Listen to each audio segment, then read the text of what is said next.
Buenas tardes, es un placer para mí darle la bienvenida a otro webinar de la Asociación de Profesionales de Fibrosis Quística. Mi nombre es Fernando Vila, pediatra neumonólogo de la ciudad de Rosario. En este momento donde claramente nos encuentra disfrutando y sobre todo a los pacientes de los claros beneficios de la terapia moduladora, tendremos también distintos escenarios. Hay algunos pacientes que pueden no aplicar a esta nueva terapia, otros podrán no tolerarlos y otros a lo mejor no mejoren tanto como esperábamos. Por lo que más allá de las distintas opciones terapéuticas que se pueden estar ensayando, como nos refería el doctor Asensio en el webinar de la semana pasada, el desarrollo y acceso a las nuevas terapias antiinflamatorias y antiinfecciosas claramente es bienvenido y obviamente tiene una vital importancia. Sabemos que uno de los objetivos en el tratamiento de la fibrosis quística pasa por prevenir las infecciones y el daño pulmonar progresivo. La terapia con antibiótico, terapia inhalada, tiene la capacidad de poder lograr muy buenas concentraciones y altas a nivel del esputo, logrando un gran poder antibacteriano, evitando también la toxicidad que está asociada a mayores dosis de un tratamiento sistémico. Hoy nos convoca la toma de decisiones en antibiótico terapia inhalada frente a los nuevos paradigmas. Este tema será abordado por Ezequiel Barán. Ezequiel es neumonólogo universitario, jefe de sala del Centro de Fibrosis Quísticas de Adultos del Hospital Rossi. Con Ezequiel nos conocemos ya claramente desde hace mucho tiempo. Hemos compartido varios congresos y muchos espacios científicos y otros también, como podrán ver, espacios por ahí claramente no tan científicos, pero sí tal vez un poco más divertidos y sabrosos. La idea claramente, lo que conversábamos con Ezequiel, era tratar de crear un espacio que sea provechoso para todos, más descontracturado, ya que también el horario, estamos finalizando el día y se acerca el fin de semana, por lo que la dinámica del webinar va a ser un poquito distinta a la que estamos acostumbrados.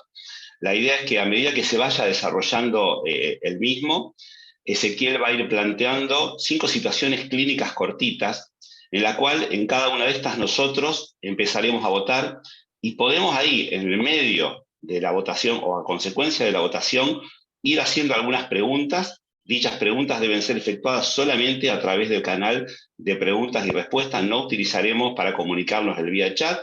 Y es importante que sepamos también, como para no inhibirnos, de que no hay una respuesta correcta. Tal vez existen varias y depende de la modalidad de seguimiento y de tratamiento y cómo debe afrontar cada uno el seguimiento de los pacientes. Uno puede expresar con total tranquilidad la respuesta. Una vez finalizada la disertación, tendremos también un espacio posterior para poder realizar preguntas o inquietudes o que vayamos intercambiando las opiniones.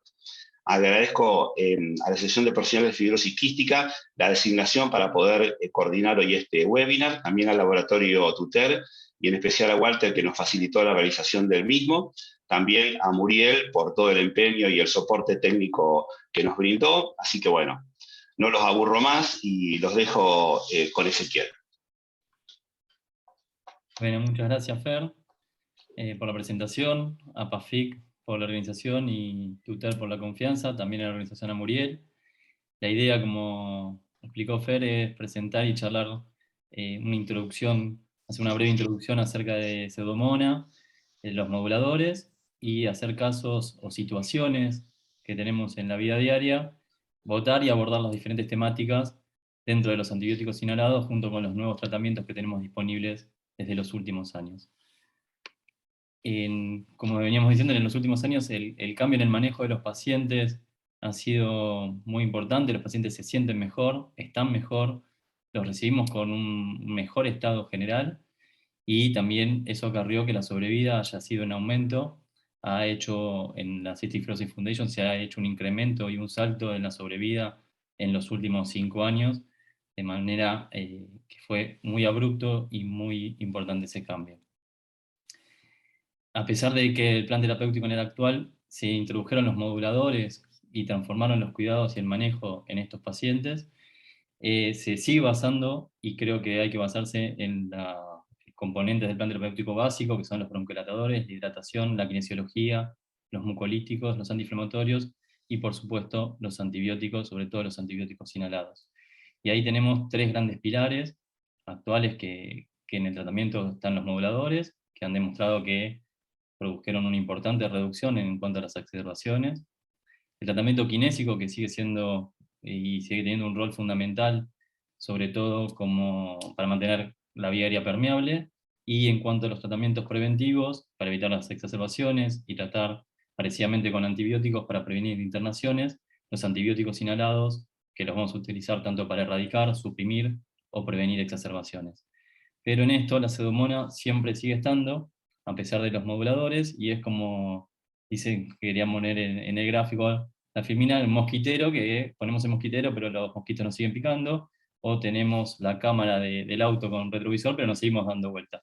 La Pseudomonas sigue estando presente, y sabemos que los pacientes que tienen Pseudomonas tienen una menor capacidad a nivel de los años, mayores exacerbaciones, menor calidad de vida, más internaciones. Y nosotros tenemos un rol fundamental para evitar o intentar que la colonización de la Pseudomonas se manifieste y retrasarla lo que mayor podamos. Sabemos que luego de las 3 semanas de adhesión de la Pseudomonas, se forma un biofilm que después es muy difícil de erradicar, y eso provoca que los antibióticos necesitemos dosis mucho más altas para poder romper y quebrantar ese biofilm. Y a medida que van pasando los años, la posibilidad de colonización de forma crónica se va haciendo cada vez mayor. Por eso hay que insistir en la toma de muestras de esputo para intentar evaluar si el paciente está colonizado o no con Pseudomonas, o tiene un primer aislamiento para intentar erradicarlo. Hay un trabajo francés muy reciente, porque vamos a ver más adelante si insiste en que con los moduladores prácticamente la Pseudomonas desaparece, pero va a haber un pico a los 6 o 12 meses después del uso de los moduladores. Tenemos que intentar tratar que los chicos adquieran la Pseudomonas lo más tardíamente posible. En este trabajo francés dice que el 50% de los chicos adquieren Pseudomonas a los 5 años y progresan de forma crónica a los 14.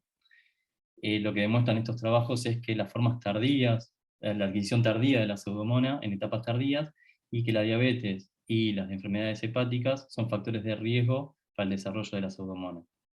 Es 7 veces mayor el riesgo de internación y 3 veces mayor el riesgo de mortalidad en los pacientes que tienen Pseudomonas, y por supuesto provoca una declinación o incrementa la declinación del BEF luego de la adquisición de la Pseudomonas.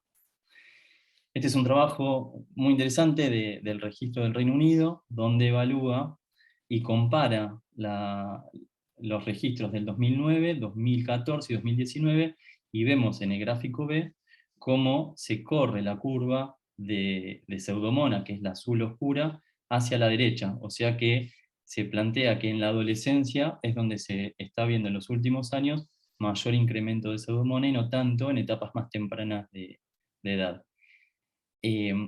Esto lo atribuyen en el Reino Unido a los tratamientos de forma temprana del estáfilo, con antibióticos del estáfilo y el hemófilus. Entonces dice que se corre la curva hacia adelante, y están desarrollando un trabajo que se llama START, que es la coinfección entre estáfilo y Pseudomonas, para evaluar si es realmente por el producto de los antibióticos de forma temprana, de adopción temprana, o no esta prevalencia de la Pseudomonas en etapas más tardías.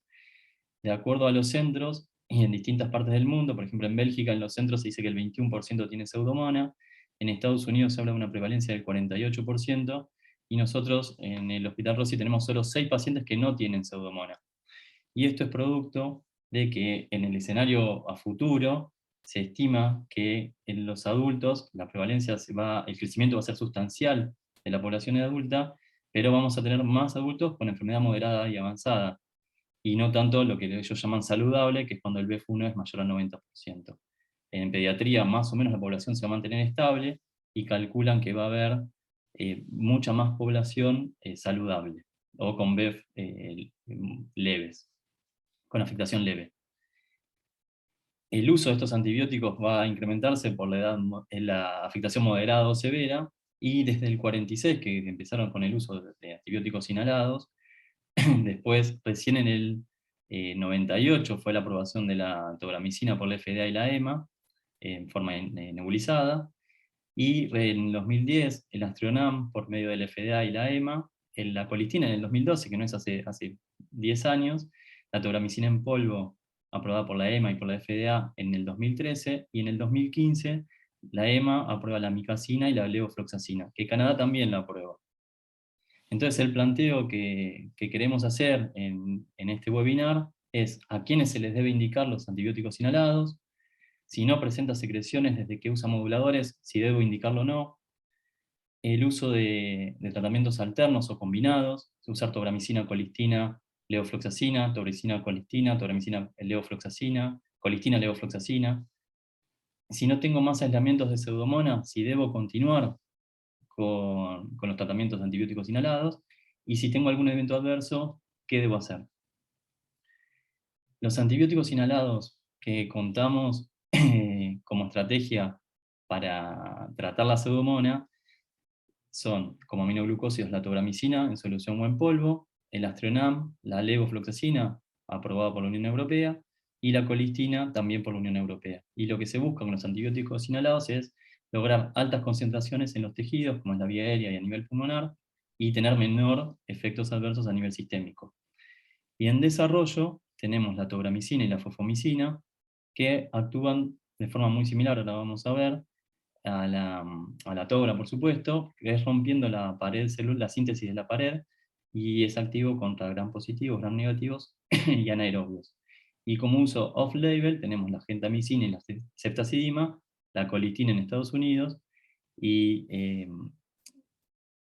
ahí tenemos cómo los antibióticos inhalados inhiben la síntesis de la pared celular, fijándose al peptidoglicano transpeptidasa, el Astronam, la levo, cómo inhibe el ADN bacteriano por la ADN girasa y la topoisomerasa 4, y la colistina y la tobramicina lo que hacen es romper y disrumpir la membrana citoplasmática de maneras diferentes. La colistina desplaza el magnesio y el calcio, eso desestabiliza los lipopolisacáridos e incrementa la permeabilidad celular, y la tobramicina inhibe la síntesis de la proteína bacteriana, fijándose a la subunidad 30S del ribosoma. ¿Qué disponemos de antibióticos inhalados? La tobramicina en modo de solución, que se usa 300 miligramos cada 12 horas, la tobramicina en polvo seco, 112 miligramos cada 12 horas, que son 4 cápsulas de 28 miligramos. El Astronam no lo tenemos disponible en Argentina, que es cada 8 horas de 75 miligramos. La colistina, que puede ser nebulizada o inhalada, y la levofloxacina de 240 miligramos cada 12 horas nebulizada. Y esto tenemos que recalcar a los pacientes que a veces no son muy exactos con la toma de la dosis reglamentada en el horario, que lo que no debe superar, no debe ser inferior, perdón, a 8 horas la toma, porque si no pierde la eficacia de la tobramicina. Y ahora vamos a ir al primer caso clínico, que es de una paciente de 32 años, en evaluación pretrasplante en Fundación Favaloro, con una mutación delta F508 y 1521, 1523 del CTT, eso, y 2 test de sudor positivo. Lo aclaro lo de los 2 test de sudor, porque la mutación, la segunda mutación, fue introducida en el CFTR2 hace muy poquito. Presenta colonización crónica con pseudomonas y estafilometiler R, y como tratamientos se encuentra con mucolísticos, adeneasa hipertónica, antibióticos inhalados meses alternos, enzimas pancreáticas de 25.000, está con modulador, con el hexacaftor, tezacaftor y bacaftor, y asiste a la consulta, y cuando asiste a la consulta, en octubre es cuando arranca con los moduladores. Cuando la volvemos a controlar, en diciembre abandonó todos los demás tratamientos, salvo los moduladores, y cuando la volvemos a ver en marzo, fines de marzo, abril, disminuyó de peso y el BEF. Entonces el planteo que hacemos es qué conducta tomarían, si asocian un antibiótico inhalado como otra opción, explicar la necesidad de no abandonar el tratamiento, incrementar la kinesiología o realizar un tratamiento endovenoso. Ahora pueden comenzar a votar, no hay respuesta correcta, es para discutir ahora en adelante. Fíjense todos entonces que es una paciente que había mejorado francamente la función pulmonar con los moduladores, pero una vez que suspendió todos los esquemas terapéuticos salvo los moduladores, claramente empeoró el peso y la función pulmonar. Estaba colonizada crónicamente por Pseudomonas aeruginosa y METI-R, y usaba tobramicina en mes alterno. Así que bueno, vamos, Muriel, finalizando la votación. Recuerden que pueden hacer preguntas si quieren sobre esta situación clínica. El 30% opta por asociar antibióticos inhalados como otra opción. Un 58% le explicaba la necesidad de no abandonar los tratamientos. Un 13% realizaría un tratamiento endovenoso. Bien. Ahí estamos. No sé si tenemos alguna consideración o alguna pregunta, si no después la vamos formulando. Perfecto. No, la idea era esta, justamente. Queríamos mostrar que los moduladores influyen en el microbioma intestinal y pulmonar. La triple terapia incrementa la diversidad del microbioma. El LUMA-IVA incrementa la diversidad a corto plazo, y el IVA reduce relativamente la abundancia de Pseudomonas, incrementando la diversidad en el intestino. Pero estos efectos rebotan a los 9-12 meses. La paciente consultó en octubre y ya en abril volvía a tener el pico, o la descendencia del BEF, digamos, y de peso, que en realidad no erradicamos estos patógenos, sino están en combinación con otros, y algunos estudios incluso muestran que no hay cambios a largo plazo. Este es un trabajo que es muy interesante. Compararon el uso de antibióticos inhalados en el 2013 y en el 2018, y tuvieron en cuenta si eran chicos, niños o adultos, y el BEF que tenían, de acuerdo a la capacidad. Y tuvieron una reducción del 2013 al 2018 de un 40% de uso de antibióticos inhalados. El efecto del ivacaftor es el que más trabajos hay, porque es el modulador con más años en el mercado y en uso, y demuestra cómo a los 6 meses cae la cantidad de la unidad formadora de colonias, y cómo después al año empieza a aumentar nuevamente. La triple terapia también marca de forma como lo hace con la Pseudomonas, con el estáfilo, con la maltofilia, y también con el Chromobacter y con la Burkholderia, la misma observación. Todos tienen una disminución significativa comparados con el mes cero, que sería el basal, con estadísticamente significativo. Y hay múltiples trabajos que hablan de lo revolucionario que han sido los moduladores, la triple terapia, la composición de la microbiología en la vía aérea, pero la pseudomonas continúa estando ahí y es una preocupación, y son todos trabajos recientes, del 2021, 2020 también, y hay unos recientes del 2022, de abril de este año, y algunos no publicados, como este de SIG, donde hace la evolución durante 3 años. Y estudia, este es un trabajo con pacientes que al menos tienen una mutación G551D, una edad media de 20,3 años, y evalúan la disminución al año, a los 2 años y a los 3 años, y a los 3 años, como pueden observar, con ivacaftor y sin ivacaftor, como la disminuyen, pero no es estadísticamente significativo, salvo el Haemophilus influenzae, que sí.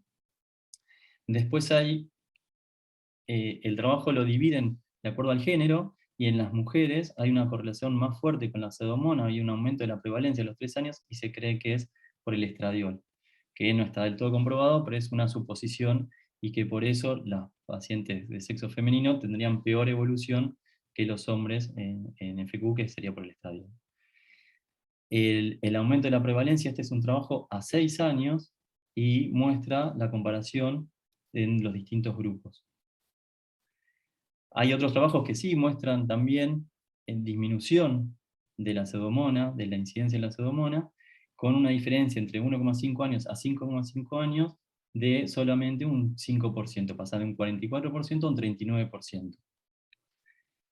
Este es uno con triple terapia, donde también muestra 279 pacientes con una edad media de 32 años, sin moduladores previos y con moduladores, a ver qué cambios hay, y hay cambios significativos en la disminución de pseudomonas y de estáfilo al año.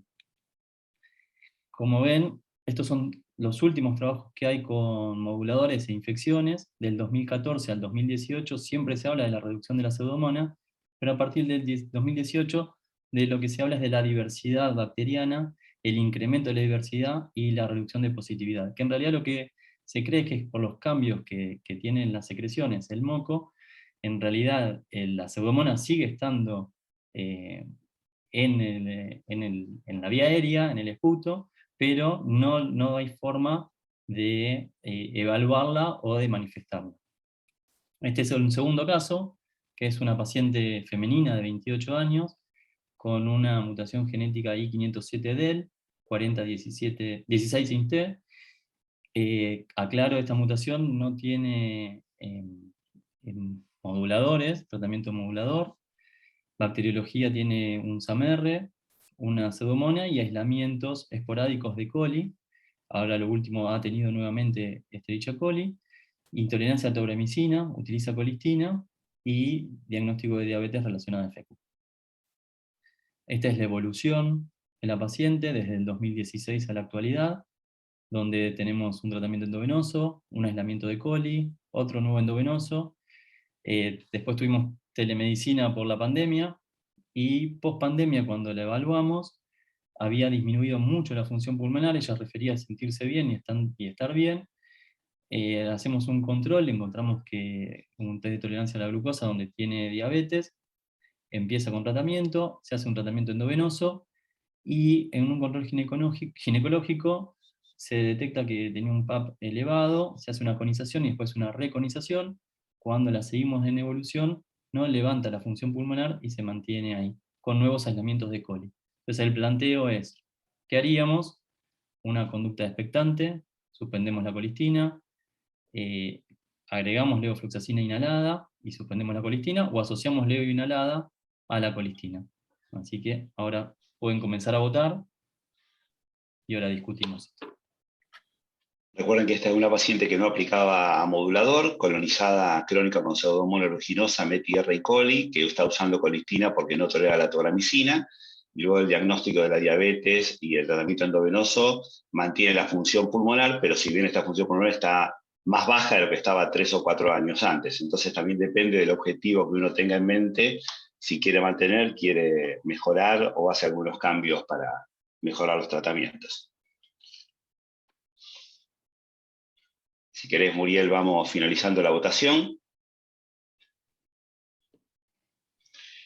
Solo un 5% mantiene conducta expectante, nadie suspendería colistina, un 23% pasaría a levofloxacina inhalada, y las 3/4 partes del auditorio asocia levofloxacina inhalada a la colistina.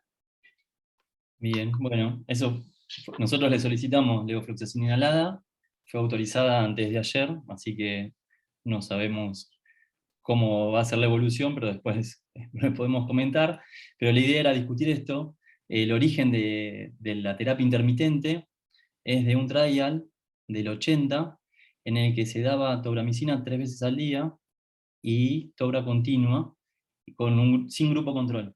Y lo que se evaluó fue si mejoraban el BEF al día 28. Pero esta mejoría del BEF al tercer mes tenía una caída importante y estaba prácticamente cerca del basal. Y es por eso que se recomienda hacer tratamientos alternos, porque por ese trabajo se demostró esto. Ramsey realiza un trabajo doble ciego un poquito más adelante, en el 92, con un grupo placebo, y nuevamente demuestra que mejora el BEF y el FEF 25-75 durante los 28 días de tratamiento, y luego cae entre el día 28 y 56, y disminuye la cantidad de pseudomonas. Por estos dos estudios es que se basaron que la administración de la tobra debe ser on-off, o sea, un mes sí y un mes no. Y hay un solo ensayo, que es uno del 2008 de Nicolás Kick, que compara continuo y intermitente, pero la macana de ese estudio es que los dos brazos, la tobramicina es a dosis distinta, entonces es difícil la comparación. Incluso los ensayos que se realizaron décadas más tarde es con un número muy chico de pacientes. Entonces, lo que plantea la Cystic Fibrosis Foundation incluso es usar terapias combinadas o alternadas, lo que ellos le llaman el tratamiento CAT, de acuerdo al cultivo de esputo que tenga el paciente. La terapia combinada incrementa la eficacia para el tratamiento de las poblaciones hipermutables de la pseudomonas, y ahora vamos a discutir también un poco de eso, porque la crítica a los tratamientos combinados o alternos es que pueden aparecer cepas más resistentes. Ahora vamos a charlar de ese tema. El estudio CAT en la práctica, lo que se hizo fue pacientes con enfermedad más severa, se le inició colistina, se le asoció a los que tenían colistina tobramicina y a los que tenían colistina Astronam. La mayoría había comenzado con tratamiento intermitente y después se les adicionó en los periodos off. Y lo que demostró fue que mejoraba, versus placebo en los periodos, reducción de un 25.7% de las exacerbaciones, reducción de las internaciones casi un 36%, y mejoraba el BEF con respecto al predicho. Entonces la Cystic Fibrosis Foundation está a favor de utilizar, incluso en la práctica lo hacemos, hay pacientes que les diría 16, 17 del mes off, que no están con tratamiento inhalado, comienzan porque empiezan a tener más expectoración, más mocos, empiezan a sentir peor, entonces adelantan el tratamiento. Los esquemas planteados que tenemos son el régimen continuo, con trial con colistina, hay un trial con gentamicina, on-off de 28 días, el Astronam Trial, el Respire Trial, el Orbit Trial, el EVIS Trial, y el Respire Trial se divide en dos partes. Lo que evaluó es un ensayo multicéntrico, examinó el tiempo a la primera exacerbación, y la frecuencia de exacerbaciones en bronquiectasias no FQ, y en tratamientos con cipro era inhalada, días 14 y 28 durante 48 semanas. Y lo que buscaban eran cambios significativos a la primera exacerbación, en el grupo de los 14 días y en el grupo de 28 días. No, la crítica que se le hace al trabajo y la limitación que tiene es que era un grupo muy heterogéneo porque eran bronquiectasias no FQ, pero es el estudio que avala a la European Respiratory Society para sus guías decir que pacientes con más de 3 meses con exacerbaciones se les indica tratamientos inhalados. Se ha sugerido que el uso de la tobramicina, lo que decíamos recién, incrementaba la resistencia bacteriana, y sin embargo eso va de la mano de acuerdo al deterioro de la función pulmonar que tenga, y es un predictor de mortalidad. Entonces es por eso que hay que evaluar el contexto del paciente. Hay 7 trabajos de bronquiectasias no FQ, con un total de 445 pacientes, o sea, es un trabajo amplio, donde evaluaron la incidencia de resistencia bacteriana, y encontraron que el grupo con tratamiento de antibióticos inhalados tenían 7,8% de resistencia bacteriana versus el control que tenía 3,5%. No da estadísticamente significativo, así que la resistencia bacteriana por el momento no está demostrado en tratamientos continuos. Los efectos de los antibióticos inhalados en el cambio del BEF1 del predicho siempre va a favor de los que usan antibióticos inhalados. Estos son prácticamente todos los trabajos, un metaanálisis. Todos los trabajos de antibióticos inhalados mejoran el BEF1, prácticamente no hay discusión. La frecuencia de las exacerbaciones también disminuyen en todo el grupo que utilizan antibióticos inhalados. Y con respecto a la levofloxacina, los trabajos más importantes que hay son los de Flum, del 2006, y el de Elborn, del 2015 y 2016, que es el MPX 209, y el de Flum es el 207, donde evaluaron Flum, pacientes mayores de 12 años, con fibrosis quística, con BEF1 entre 25 y 85%, infección crónica con pseudomonas, era aleatorizado, doble ciego y controlado versus placebo, y lo que buscaban era el tiempo a la primera exacerbación, cuánto tiempo pasaba comparado con otros antibióticos inhalados. Se usó levofloxacina 240 2 veces por día, con un ciclo on-off de 4 semanas, 8 semanas, 2 meses.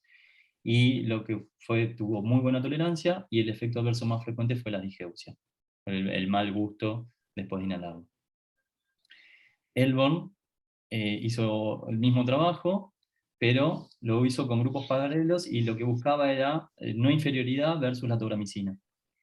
Y también evaluó el tiempo a la primera exacerbación, y mejoró la calidad de vida, y el efecto adverso también frecuente fue la digeusia. Hizo 3 ciclos durante 4 semanas, o sea, 9 meses. Y de ese estudio se desprendió otra rama con 88 pacientes, que era on-off durante 6 meses. Y lo que quería evaluar si había cambios en el BEF y en la calidad de vida, y no los hubo, y tuvo muy buena tolerancia también.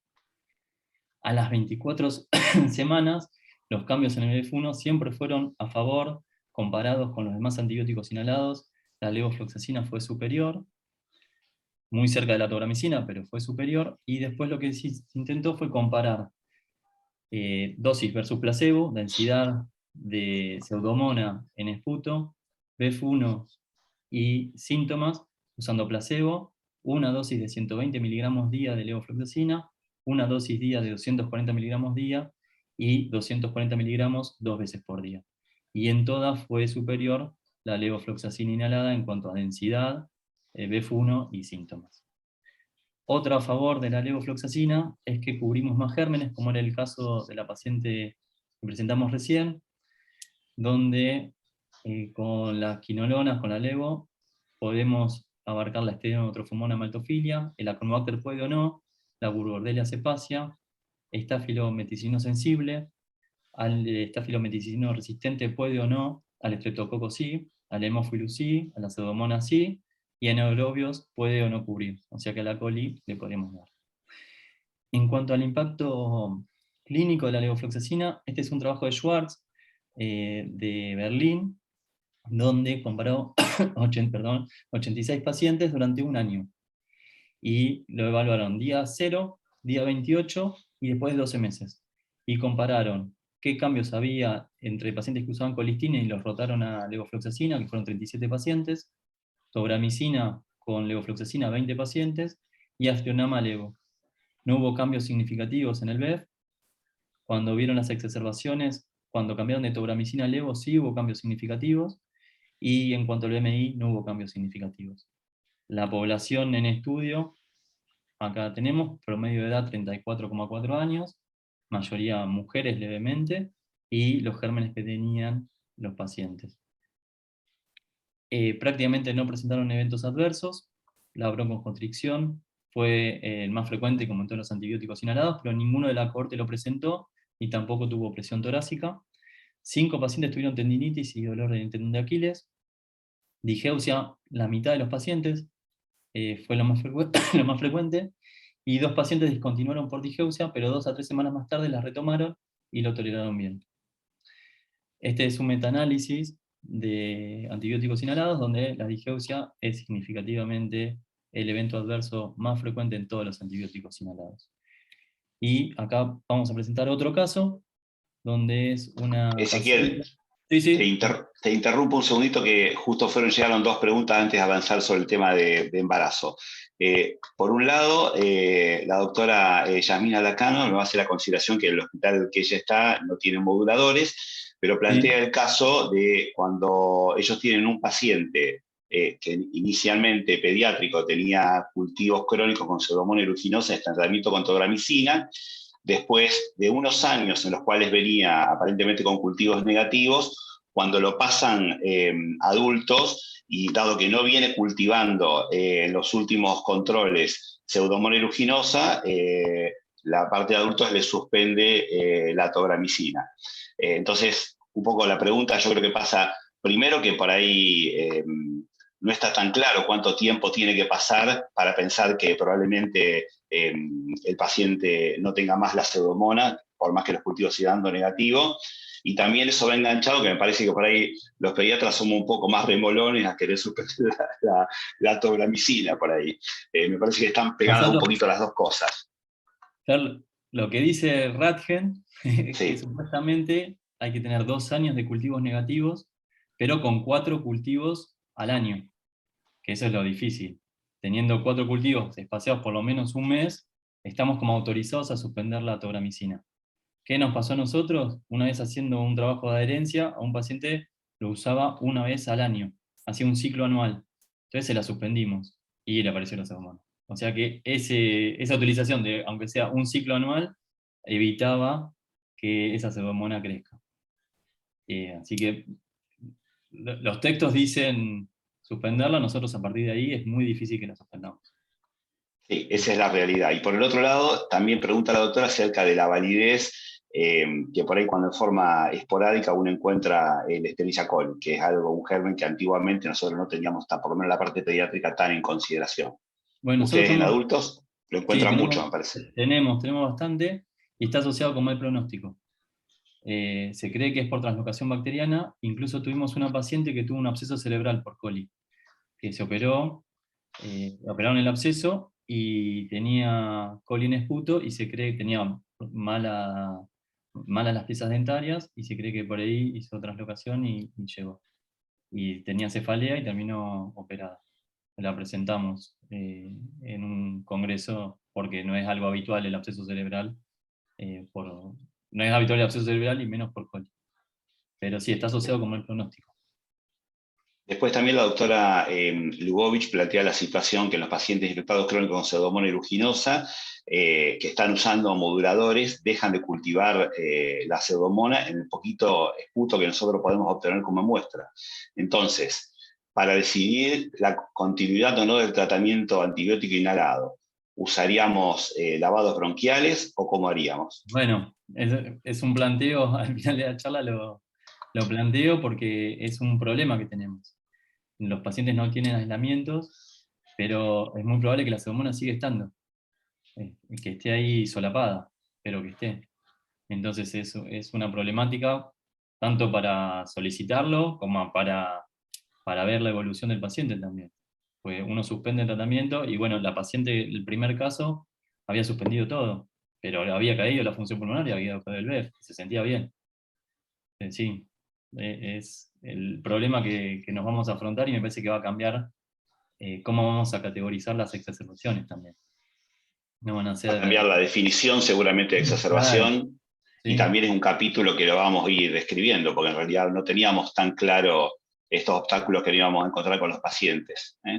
Yo creo que por ahí si la muestra que el paciente puede uno tomar sigue siendo una muestra representativa o realizada con una buena kinesio, con hipertónica y todo, a lo mejor podemos obtener una muestra.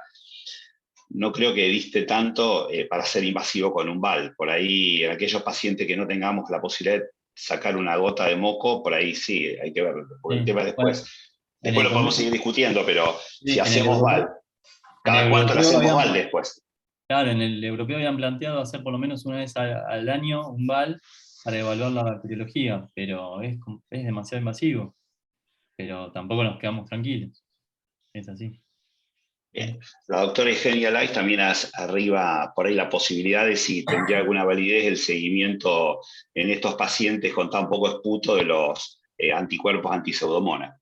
Claro, la discusión de los anticuerpos es siempre que pueden persistir positivos una vez que ya se colonizó de forma crónica. Sí. Es esa la discusión y la validez de los anticuerpos. Sí. Bien. Seguimos con el caso. Bien, es una paciente de 33 años, bueno, en tratamiento con salmeterol-fluticasona, tobramicina, hizo múltiples intentos para quedar embarazada, no lo lograba, comienza con la triple terapia y a la tercera semana queda embarazada, llama por teléfono y el planteo es qué hacemos ahora con los antibióticos inhalados, si los suspendemos, si suspendemos los moduladores, conducta expectante y regulación a corto plazo, suspendemos los antibióticos inhalados y los moduladores, y lo que decía Eugenia, medirle anticuerpos anti-pseudomonas. Dejamos abierto ahí las preguntas. Bueno, pueden empezar a votar entonces. Este es un caso que tampoco, bueno, yo no tengo experiencia con el tema de embarazo por la población que nosotros abordamos. Es un tema muy discutido entre la teoría y la práctica en realidad.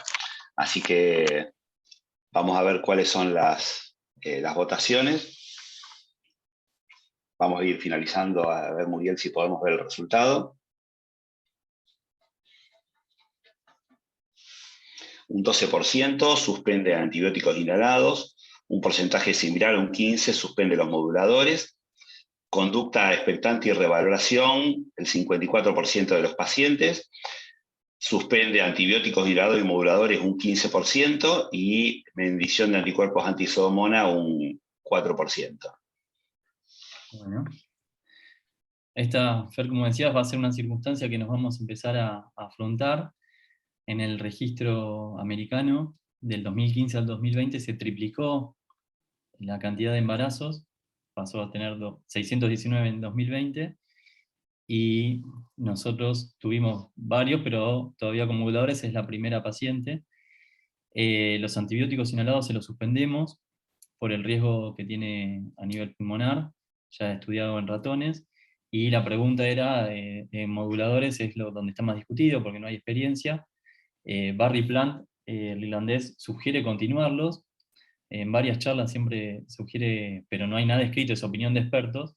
Y lo único que encontré como trabajo fue en Congreso de Ginecología, presentan 5 pacientes donde estaban ya con moduladores, una había comenzado hace muy poquito, y una paciente la suspende, pero empieza a exacerbarse, y como empeoran los síntomas, deciden retomar el modulador. Los pacientes anduvieron bien, y el tema de los moduladores y los embarazos es más por el riesgo de gestión en leche materna, que eso sí se sugiere que no amamanten los pacientes. Así que sería la suspensión del antibiótico, y sí continuaríamos con el modulador, pero es off-label, no hay evidencia de eso. Este es otro caso, una paciente de 24 años, que es de Chubut, vive con el novio en La Plata, trabaja y estudia acá, tiene un estafilometiler R y una pseudomonas como colonización crónica, con muy buena función pulmonar, buena índice de masa corporal, no tolera los moduladores por intolerancia gástrica, le da distensión y diarrea, y tiene poca adherencia al tratamiento nebulizado, usa tobramicina, y también el planteo es: ¿qué hacemos? Suspendemos los antibióticos nebulizados, inhalados, modificamos y le insistimos con un nebulizador mesh, sostenemos que continúe con el tratamiento y le insistimos que continúe con el tratamiento, sabemos que es difícil que lo logre, o incrementamos los mucolíticos. Ahí podemos empezar a votar. Recordemos que una paciente con desarrollo crónico con pseudomonas aeruginosa y METI-R, pero que tiene una muy buena función pulmonar, que no tolera los moduladores, y que el problema fundamental es la baja adherencia a la terapia inhalada. Así que podemos opinar cuál de estas situaciones nos parece más pertinente para que continúe el paciente. Podemos ir finalizando la votación, Muriel. Bueno, un 3% suspende los antibióticos inhalados, las 3/4 partes prácticamente modifica una opción que es el nebulizador mesh, el 25% trata de que continúe con igual tratamiento, y un 6% incrementa los mucolíticos. Perfecto. La adherencia es súper importante, y sobre todo a los antibióticos inhalados en la aérea pre-triple terapia era baja, era de un 48%, ahora es menor, y se sabe que solo el 7% de los pacientes reciben más de 4 ciclos al año. La administración de Tobra es aproximadamente de 15 a 20 minutos, y a eso hay que descontar el tiempo de la limpieza del dispositivo, y se estima que en el mes un paciente pierde de 14 a 18 horas de tiempo pierde o gana, digamos, pero invierte de 14 a 18 horas de tiempo en el tratamiento. Nosotros hicimos una encuesta, que es la escala de Molinsky, ahora la ampliamos a 86 pacientes, y le preguntamos si alguna vez olvida tomar los medicamentos por diferentes razones, pensando en las últimas 2 semanas, y vemos que el 35% dijo que sí. Si alguna vez olvida de tomar la medicación, el 42% sí. Si cuando viaja o sale de su casa en alguna oportunidad olvida de llevar los medicamentos, el 26.7% sí. Y si tomar los medicamentos todos los días es un inconveniente real para algunas personas, si alguna vez se sintió molesto por el plan terapéutico, la mitad dijo que sí. Si tomó los medicamentos el día previo, solo uno contestó que no. Y cuán frecuente le dificulta recordar tomar todos los medicamentos, muy de vez en cuando, casi la mitad de los pacientes. O sea que es una problemática, por eso creo que tenemos que adoptar el plan terapéutico y facilitarle a los pacientes lo que más podamos, porque invierten mucho tiempo en el tratamiento. En cuanto al nebulizador mesh, un paciente adulto tiene promedio 7 medicamentos por día, y puede tener hasta 3 o 4 nebulizados, si son los antibióticos, la hipertónica, el pulmozyme, promedio tiene 41 minutos al día, y lo que habíamos dicho, solo muy pocos completan los 4 ciclos de los antibióticos nebulizados. El riesgo de internación se incrementa 2,5 veces en los pacientes que tienen menos de 2 ciclos de antibióticos nebulizados anuales.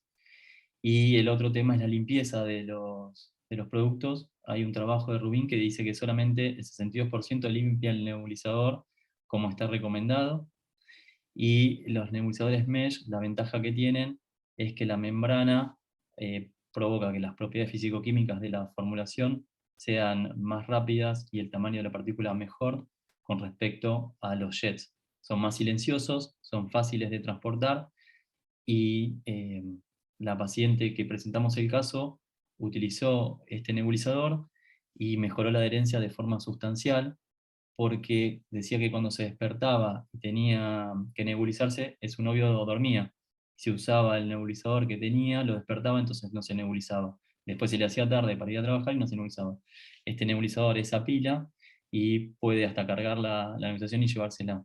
Así que le fue muy favorable y aumentó muchísimo la adherencia. Este es otro caso de un paciente POC con bronquiectasias no FQ de 64 años, con una prueba funcional respiratoria con un BF1 que rondaba el 20%. En el primer aislamiento con Pseudomonas intentamos hacer una erradicación con cipro y tobra en polvo. Esto lo hicimos porque tenía de otro paciente de tobramicina, que no lo toleró, no llegó al mes de tratamiento y además la obra social no se lo autorizó. Y decidimos hacer un control de FUTO, a ver si habíamos erradicado la pseudomona, y ahí obtuvimos una maltofilia.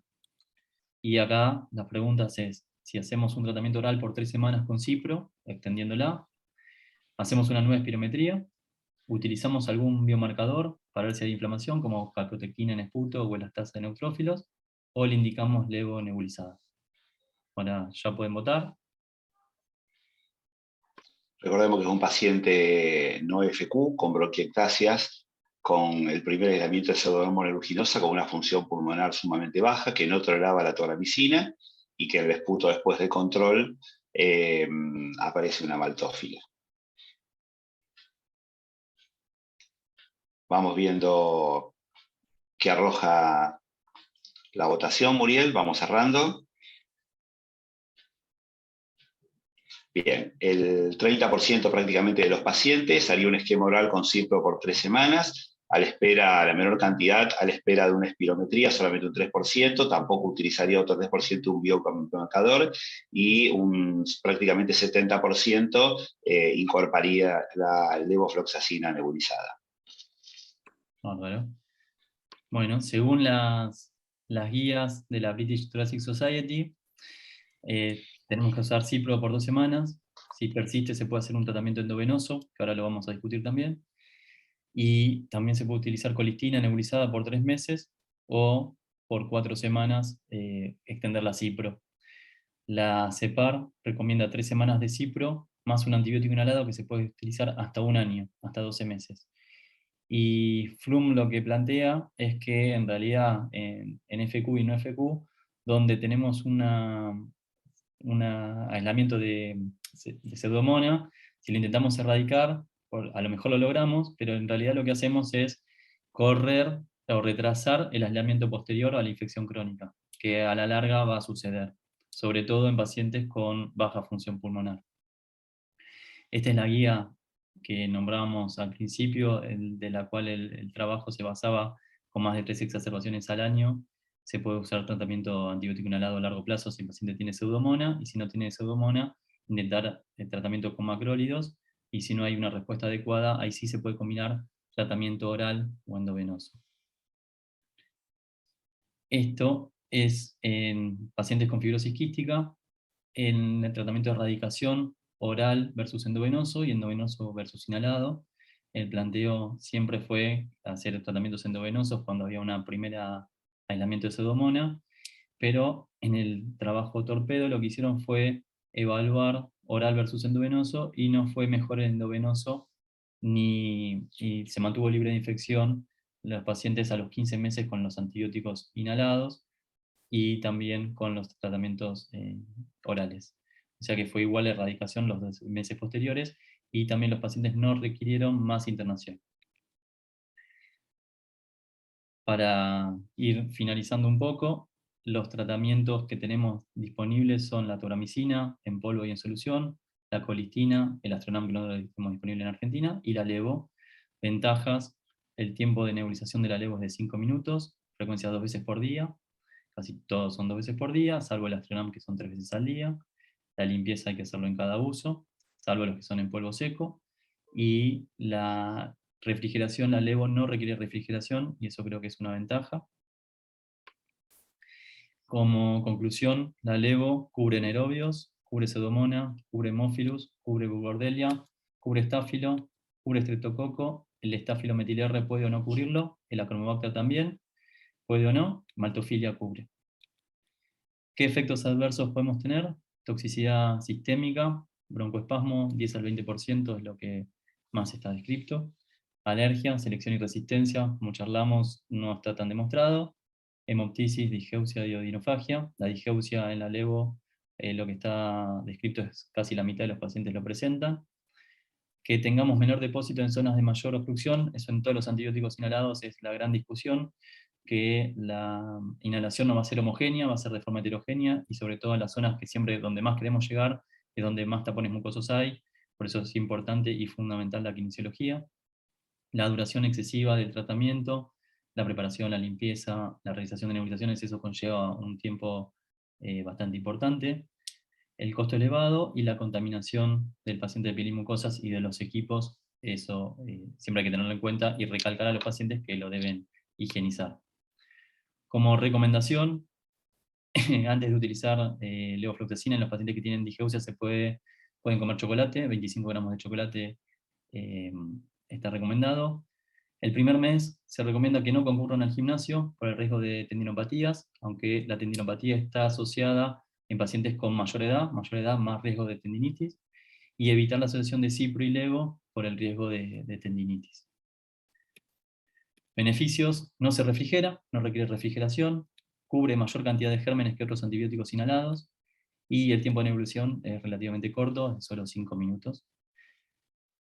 Los pacientes tienen múltiples tratamientos orales, administrados de forma diferente, vía oral, inhalada. El tratamiento debe ser compresivo y acorde a cada paciente. Tenemos que ajustar y saber que tienen múltiples tratamientos, mucho tiempo, y tienen que ajustar su vida al tratamiento muchas veces, y no es lo ideal. Y hay tratamientos adicionales por las comorbilidades, sobre todo por la diabetes y por otras enfermedades asociadas. El futuro de los antibióticos inhalados creo que va a continuar, sobre todo porque vamos a tener pacientes con enfermedad moderada o avanzada, más los adultos, o infección crónica con pseudomonas. Necesitamos nuevas medidas diagnósticas, lo que charlábamos recién, porque la detección de patógenos se dificulta por poca o nada de producción de esputo, y el esfuerzo médico tiene que estar enfocado en reducir el tratamiento y facilitar el ahorro del tiempo. Y para discutir y charlar ahora, si reciben moduladores, debemos tratar la infección como lo hacíamos previamente, lo que hablábamos del nuevo concepto de exacerbación, y si en los pacientes adultos realmente erradicamos la pseudomonas o la corremos un poquito hacia adelante. Así que bueno, muchas gracias por la participación, y esperamos ahora la discusión en el chat. Bueno, como te agradezco, Ezequiel, la presentación, con el último GIF que pusiste ya quedamos los dos como menos serios, pero bueno, ya los que me conocen a mí saben que soy mucho menos serio que Ezequiel. Te voy a ir pasando algunas preguntas del auditorio. La doctora Yasmina Lacaro pregunta, en el caso de los pacientes con fibrosis quística que tienen colonización crónica por maltofilia, si el criterio es tratarlo como infección crónica, como si fuese una pseudomona. Sí, está discutido cuán severo es, pero nosotros sí lo tratamos como infección crónica, porque les disminuye la función pulmonar, disminuye de peso. Con Achromobacter no, con Achromobacter hicimos un trabajo junto con el Hospital de Niños para ver si los pacientes tenían menor función pulmonar, más exacerbaciones o más tratamientos endovenosos, y tanto en chicos como en adultos no nos dio significativo ese cambio. Sí con maltofilia. Sí. Yo puntualmente con maltofilia con colonización crónica no he tenido aislamientos esporádicos, que le hacen un esquema y lo negativizás, pero no tengo. En pediatría hay, pero por ahí no tanto como a lo mejor pueden tener ustedes en adultos. La doctora Bertelenghi, bueno, te felicita por la presentación y hace con respecto al abandono del tratamiento, al tener franca mejoría los pacientes con los moduladores, a lo que sucede, pero hace la consideración de que debemos tener guías más claras que indican qué conducta seguir con estos pacientes. Personalmente, ella cree que esto va a tener varias situaciones para considerar, que dependerá de la edad, del comienzo de los moduladores, de la bacteriología, de qué daño tiene el paciente. No quiere decir que el paciente no continúe con los gérmenes simplemente porque no rescatamos, no rescatamos la pseudomonas del cultivo. Entonces, ver o precisar qué tipo básicamente de seguimiento vamos a hacer en los pacientes. Sí, coincido, tal cual. Es Yo lo creo que un poco en escala nos pasa como antes, cuando teníamos un paciente que a lo mejor en pediatría teníamos el primer aislamiento de pseudomonas, lo tratábamos, negativizamos y te quedaba la duda si realmente vos habías erradicado la pseudomonas o la densidad bacteriana era tan ínfima que no podía ser recuperada a lo mejor con un cultivo de esputo común. Sí, yo creo eso, que en realidad cambiás la flora y sigue estando, pero por ahí hay otros gérmenes que lo tapan. Cambiamos las características del microbioma, pero creo que sigue estando. Y en cuanto al VAL, ¿cuál es tu opinión personal? En el centro tuyo de adultos, a los que tendrías con moduladores, ¿le harías Nosotros seguimiento con VAL? la verdad hicimos una sola vez VAL, no hicimos nunca VAL. Pero el tema es que si no tenemos muestra, vamos a tener que empezar a realizarlo. Porque vamos a tener que saber con qué bacteriología nos encontramos. Creo que Y sí, yo aunque los sea... VAL los VAL que he hecho no los he hecho realizado, en los que he sugerido porque no tenía dudas si había pseudomonas o no, no tuve aceptación de la familia. Lo he hecho ante situaciones de complicaciones mecánicas como atelectasia Claro, persistente que no mejoran o mucha broncorrea por ahí para tratar de aliviar un poco la clínica y ver si tenía alguna recuperación bacteriológica o micológica distinta de la que tenía por el esputo. Pero yo lo que me cuestiono es, entiendo que por ahí a lo mejor tenemos que tener otra medida, pero el VAL, es un demasiado VAL, invasivo, sí. ¿cuántas veces le voy a hacer un VAL en el año? O sea, ¿con cuántos VAL me quedo tranquilo? ¿Con uno en el año me quedo No, y tranquilo? ¿No me quedo tranquilo? aparte está descrito que de acuerdo al lóbulo vas a tener distintos gérmenes. Entonces, ¿dónde haces el VAL? Sí. No vas a En tener la cuanto misma a, bacteriología haciendo... por ahí el mismo paciente encontrás distintas cosas. O hiciste un VAL y no viene nada, o vienen gérmenes que no son representativos. Eso sí. después, bueno, tenés muchas felicitaciones, tenés muchas admiradoras, pero hay hombres y mujeres, así que ahí tenés para elegir directamente, si Con la quieres. foto que pusiste Bueno, vos. ya, por eso. La doctora Lascal te pregunta, ella no dispone de Levo, nosotros disponemos hace poco también, no hace mucho tiempo que tenemos Sí. Levo. ¿Cuáles esquemas utilizarías ante la falta de posibilidad terapéutica de utilizar ella la levofloxacina? Y nosotros usamos Tobra colistina, eso lo tenemos en varios pacientes.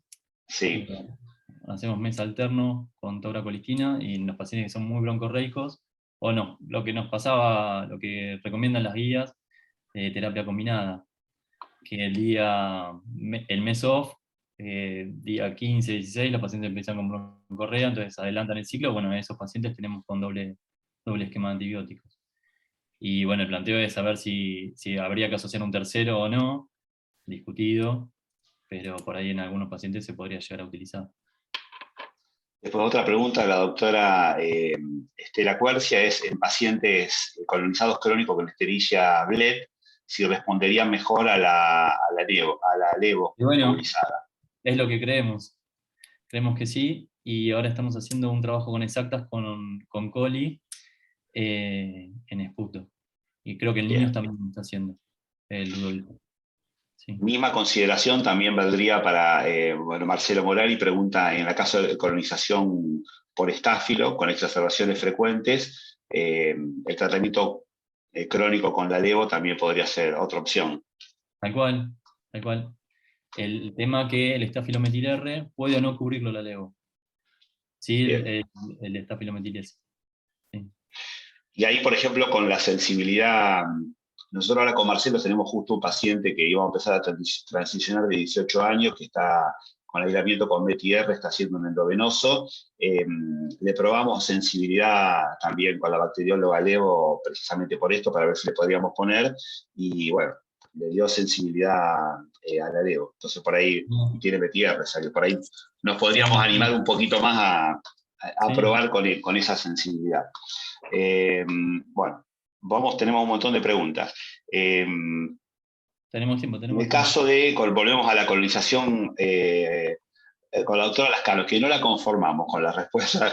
No, la doctora quiere preguntar, en el caso de colonización por maltofilia, si no utilizarías en vez de el Evo, como no tiene, algún antibiótico oral en forma permanente. No hemos usado permanente. Y aparte tendría también uno de contemplar los efectos indeseables de la cronicidad y aparte también el cumplimiento, porque me parece que no vamos a tener tanta herencia. El doctor Meneghetti pregunta a Fernando, actualmente tengo 3 pacientes adolescentes con pseudomonas multiresistentes. Uno comenzó recientemente levofloxacina y solo puedo decir que lo ha tolerado perfectamente y está muy conforme con el escaso tiempo que le insume nebulizarse. Y yo creo que es el primer paciente, creería, del país, de Fernando Meneghetti.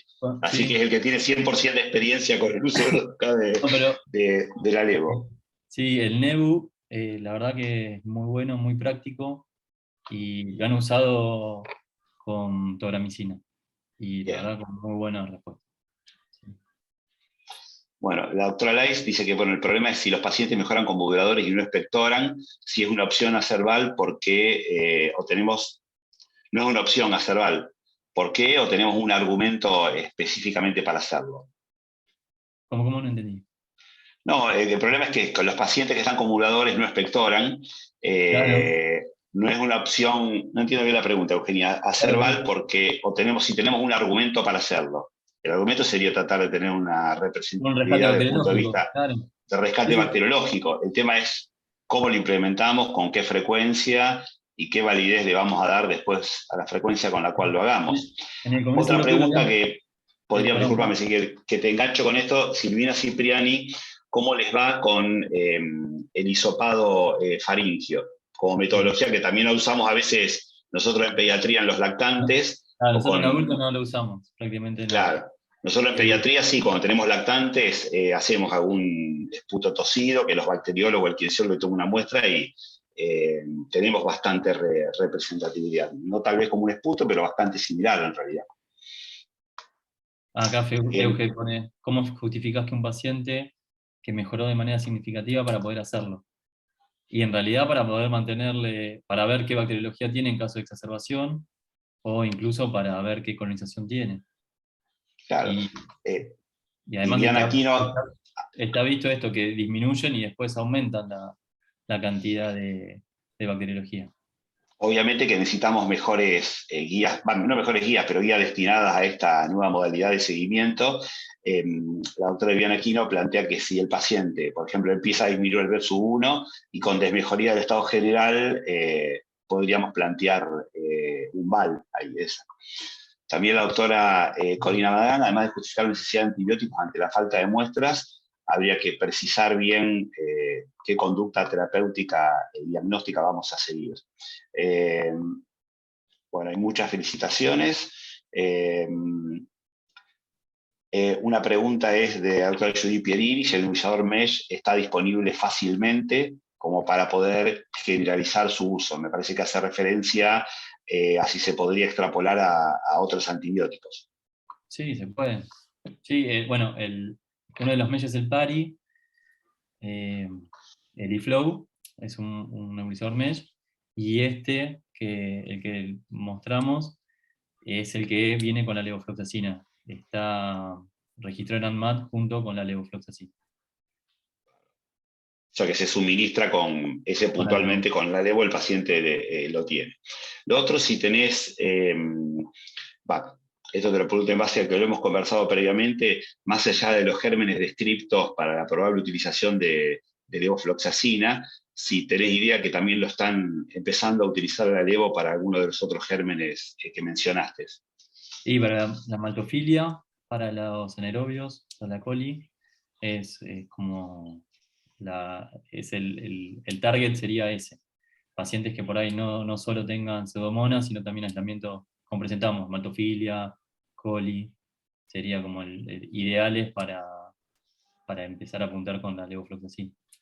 Por eso no, pero iba a un comentario off-label, te decía, en base a lo que te han comentado que en algunos lados lo usan para más allá de estos descriptos, que te han comentado a veces la utilización para, creo que Para micobacterias, me había micobacterias, dicho. sí.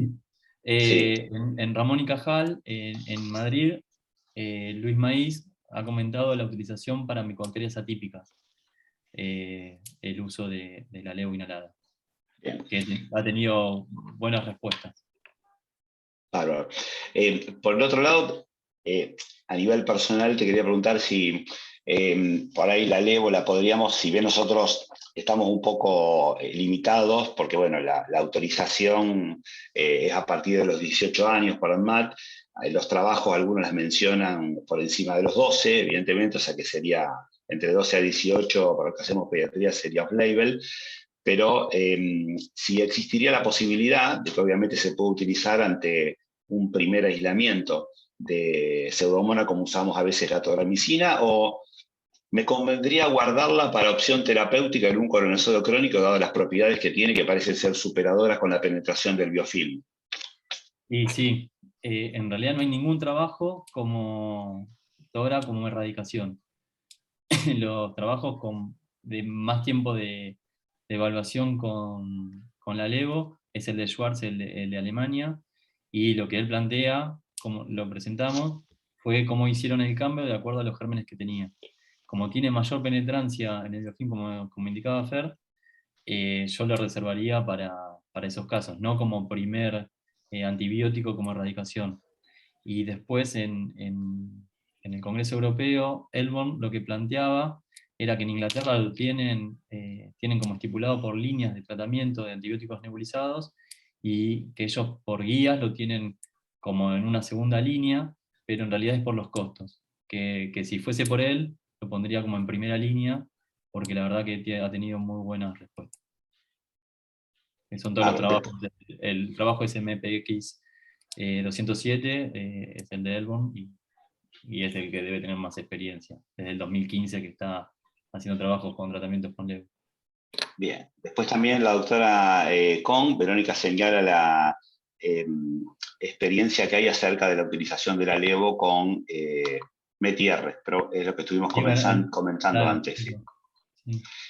La doctora Lubovich hace una consideración. Yo considero que el paciente fibroquístico que estaba conectado crónicamente con pseudomonas, que está con moduladores y no encuentro más la pseudomona, tendría que quedar con el antibiótico inhalado al menos durante los siguientes 2 años. Si mantiene función pulmonar, antes de suspender el antibiótico inhalado, le haría un VAL.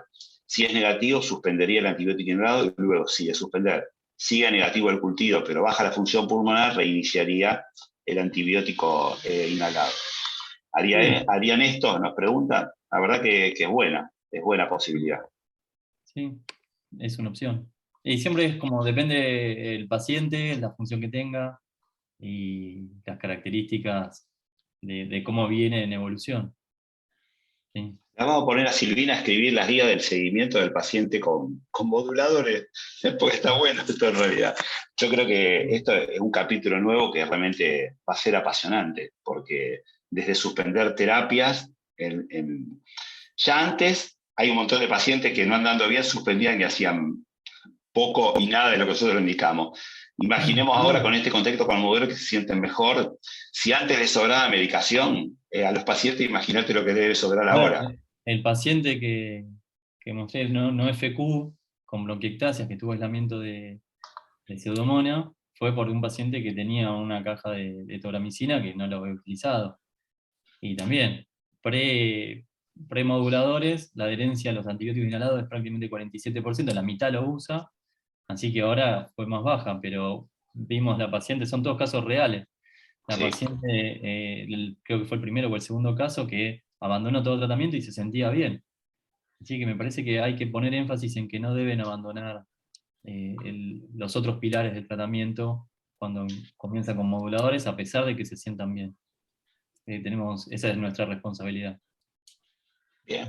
Después, Gisela Giampaoli, que es kinesióloga, ella estuvo rotando mucho tiempo y trabajando en Australia y en España, y dice que con la utilización del mesh, los adultos estaban maravillados realmente. Y sería una buena idea tratar de que pueda estar acá disponible para otras opciones independientemente obviamente, de la LEVO. Después, María Eugenia Brás Martínez plantea la situación de un niño de 1 año con rescate de Escherichia coli, con 3 ciclos de tobramicina, y continúa reagudizado, y en los cultivos sale sensible a colistina. ¿Qué opinan sobre estos nuevos esquemas de tratamiento alterno, tobramicina-colistina? Y nosotros en adultos usamos mucho alternarlo. No Sí, sé, nosotros Fer, en pediatría también lo usamos. Ahí lo que uno tiene que valorar si hay una mejoría clínica importante, si el paciente puede no ameritar un tratamiento endovenoso, y después tratar a lo mejor de mantenerlo fuera del cuadro agudo con una alternancia de colistina y probablemente intobra en el medio. Dado la edad del paciente, no podíamos incorporar otra modalidad antibiótica. A ver, espera que... Bueno, lo que sí me siento decepcionado es que me entran preguntas y respuestas y por el chat, por todos los lados. Cuando habíamos tratado de que hagan sobre... Entonces tenemos que estar mirando de los 2 lados directamente. Pero bueno, Alfio Flamingo dice que está de acuerdo con no suspender los antibióticos inhalados cuando el paciente está con modulador, pero bueno, también vamos a tener que ver porque los pacientes a veces también lo van suspendiendo, independientemente de lo que nosotros le vamos indicando. El tema es cuán tranquilo y cuán seguro nos quedamos cuando los pacientes lo suspenden o cuando nosotros lo indicamos de suspender. Claro, es un tema interesante. Sí. Después otro tema que hoy justo me puse a ver, había de trabajos que había con respecto a moduladores y embarazo. Bueno, los antibióticos quedó claro que por ahí no estarían indicados. Hay un trabajo que se está haciendo por la Fundación de Fibrosis Quística en Estados Unidos que empezó el año pasado, ¿viste? Que sí, termina... Sí, no, termina como en el 2025. Sí, en el 2025, que están incluyendo pacientes para evaluar lactancia y implicancias terapéuticas de mantener la lactancia y en el embarazo, modulador. Sí. Por ahora sugieren que lactancia no, por el momento, sí. y moduladores discutidos, nosotros se los continuamos, pero bueno, es off-label, como sí. no hay evidencia de nada. En el caso, lo que uno escucha por ahí en los congresos y todo, que cuando se define continuar, hay que hacer tipo un consentimiento a través del paciente, porque obviamente para subir un poco el riesgo conjunto desde el punto de vista del mantenimiento de una terapia que de por sí, por los papeles, uno lo tendría que suspender.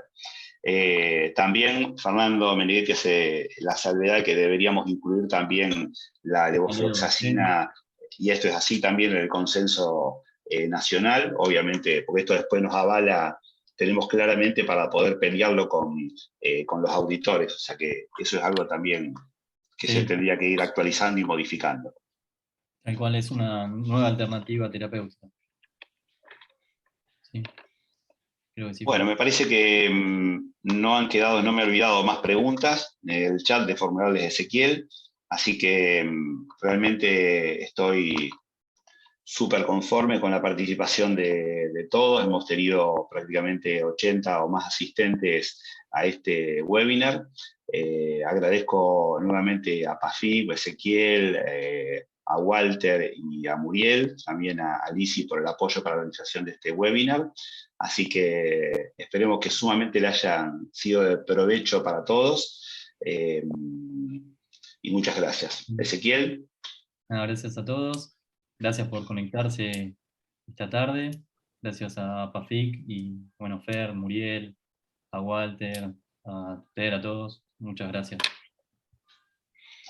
Bueno, buen fin de semana y los dejamos que descansen no tan tarde para que puedan preparar la cena temprano para llegar a mañana viernes. Abrazo grande y saludos a todos. Hasta luego.